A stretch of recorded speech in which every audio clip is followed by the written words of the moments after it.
آج پہلی رات تھی، بستر پہ پھول سجائے گئے تھے۔ نبیلہ اور کامران کی شادی ہوئی تھی۔ شادی بہت دھوم دھام سے کی گئی۔ نبیلہ بیڈ پہ بیٹھی تھی، کیمرہ مین تصویر بنا رہا تھا۔ وہ کبھی دائیں سر کر رہی تھی، کبھی بائیں طرف۔ سب لوگ نئے تھے، ہر چہرہ اجنبی تھا۔ کامران پاس بیٹھا تھا۔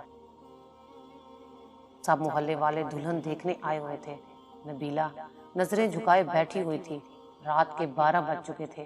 وہ بہت تھک چکی تھی، بھوک سے برا حال تھا۔ سب چلے گئے، دروازہ بند ہوا۔ کامران نبیلہ کے پاس بیٹھا۔ آپ ایسا کریں، چینج کر لیں، تھک گئی ہوں گی۔ نبیلہ نے ڈریس چینج کیا۔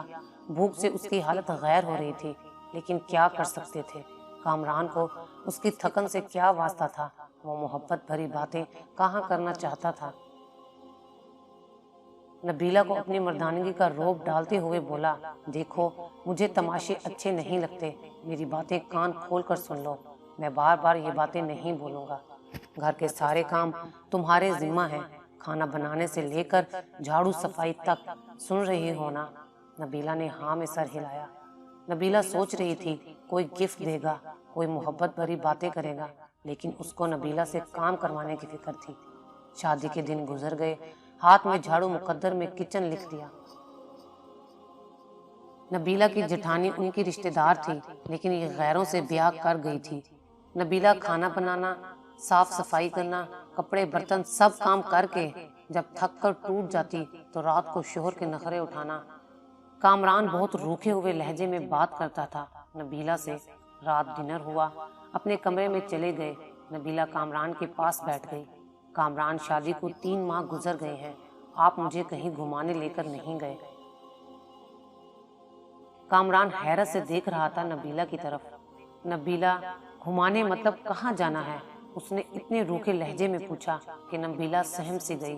کامران، آپ کیوں اتنے غصے سے بات کرتے ہیں مجھ سے؟ کامران ٹی وی دیکھتے ہوئے بولا، نبیلہ جاؤ میرے کپڑے استری کرو، دماغ نہ خراب کرو۔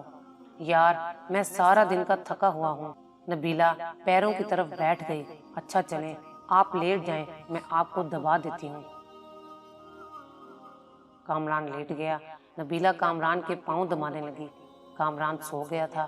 وہ کامران کے پیروں کو اپنی گود میں رکھ کر سو رہی تھی۔ کامران، میں نے شادی سے پہلے بہت دکھ دیکھے ہیں، مجھے محبت چاہیے، آپ کا ساتھ چاہیے۔ آپ کیوں میری آنکھوں سے میرا درد نہیں سمجھ پاتے؟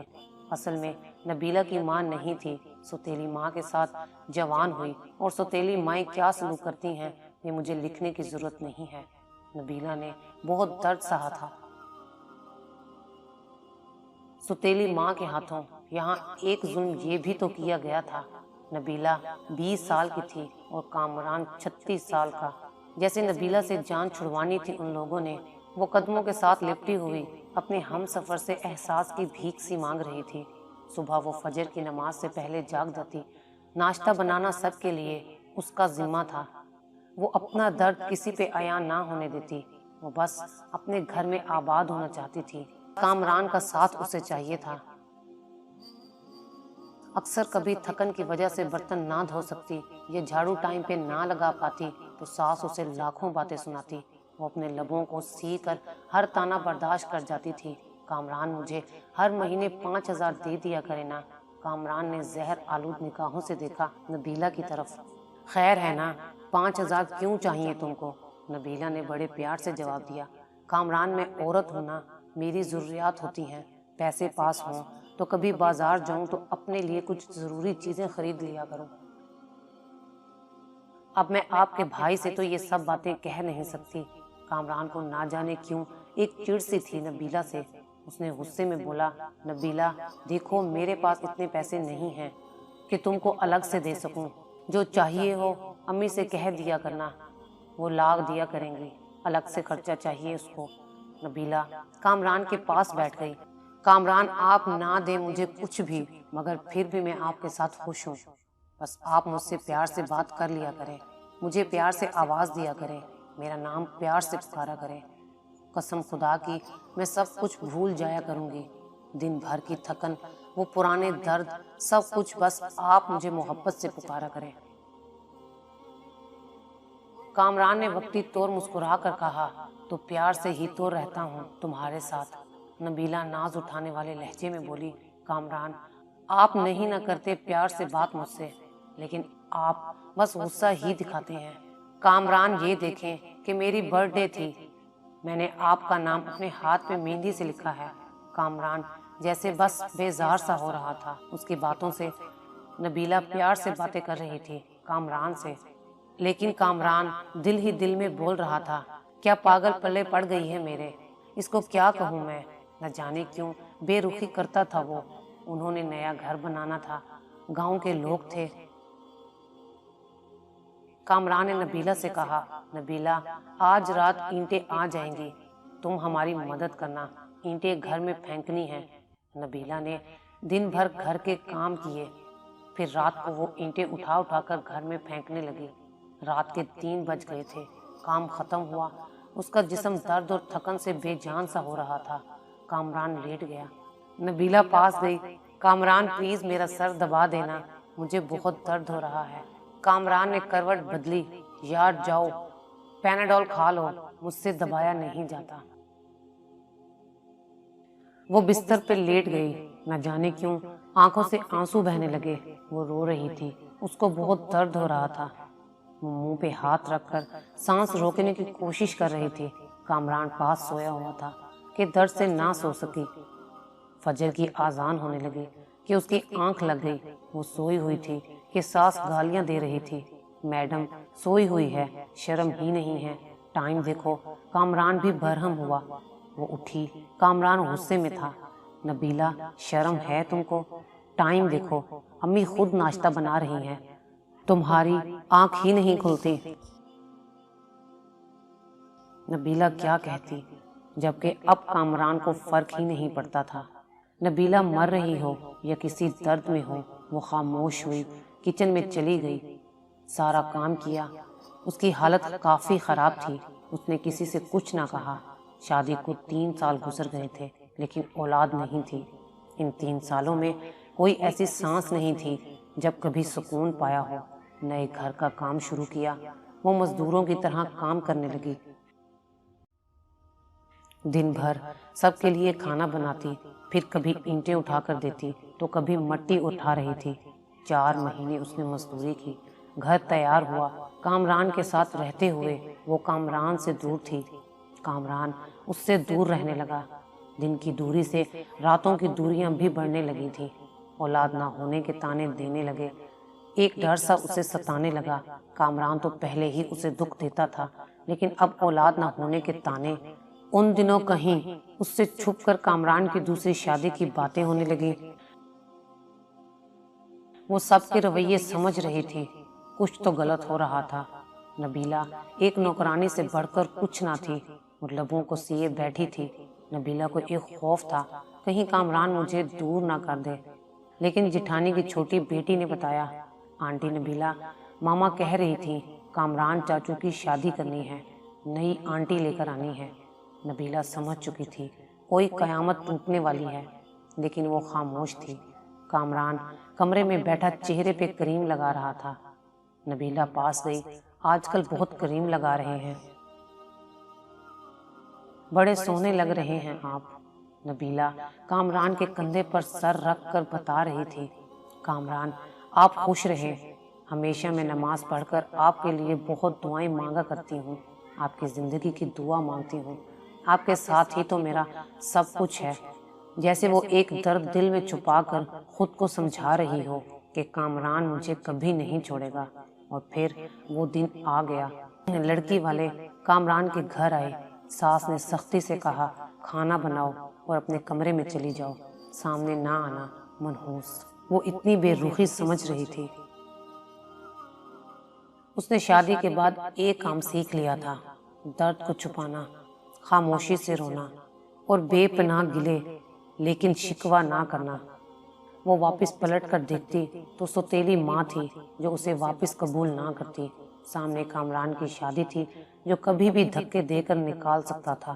کامران کا رشتہ طے ہوا، کچھ دنوں میں ہی دوسری بیوی کو بیاہ کر لے آئے۔ جس کمرے میں وہ کامران کے ساتھ رہتی تھی۔ آج اس کمرے میں کامران کی باہوں میں کوئی اور تھی۔ اسے الگ سے ایک کمرہ دے دیا۔ وہ حسرت بھری نگاہ سے دیکھتی رہتی تھی۔ کامران اپنی دوسری بیوی کو مری گھمانے لے گیا۔ وہ بہت خوش تھا، لیکن ایک دیمک درد نبیلہ کو کھائے جا رہا تھا۔ گھر کے کام، دن بھر کی تھکن، رات کی تنہائیاں، درد بے پناہ، لاپرواہی۔ نئی دلہن کو سب بہت پیار کرتے تھے، لیکن نبیلہ ایک کونے میں پڑی شاید موت کے قریب آ گئی تھی۔ اور پھر ایک رات وہ کمرے میں سوئی ہوئی تھی۔ شاید آج وہ درد نہ برداشت کر پا رہی تھی۔ سر کا درد شدید تھا۔ وہ سر پہ دونوں ہاتھ رکھے چیخنے لگی۔ سب اپنے کمروں میں سو چکے تھے۔ درد اتنا شدید تھا، برداشت نہ کر پائی۔ وہ کامران کو آوازیں دیتی رہی، لیکن کامران دوسری بیوی کی باہوں میں سو رہا تھا۔ وہ زمین پر گر گئی، تڑپنے لگی۔ نہ جانے کتنی آوازیں دی تھی، اور آخر وہ سکون کی نیند سو گئی۔ وہ دنیا چھوڑ گئی۔ صبح ساس گالیاں دے رہی تھی، کمینی آج بھی نہیں اٹھی ناشتہ بنانے کے لیے۔ کامران نے آواز دی، امی نبیلہ کو بولو ہمارا ناشتہ ہمارے کمرے میں بھیج دے۔ ماں نے گالی دی، وہ منحوس سوئی ہوئی ہے، ابھی تک سونے دو، آج اسے کوئی نہ جگائے۔ اس کے کمرے میں دوپہر کا کھانا ہو رہا تھا۔ سب اپنے کاموں میں مصروف تھے، لیکن ابھی تک نبیلہ کمرے سے باہر نہیں آئی تھی۔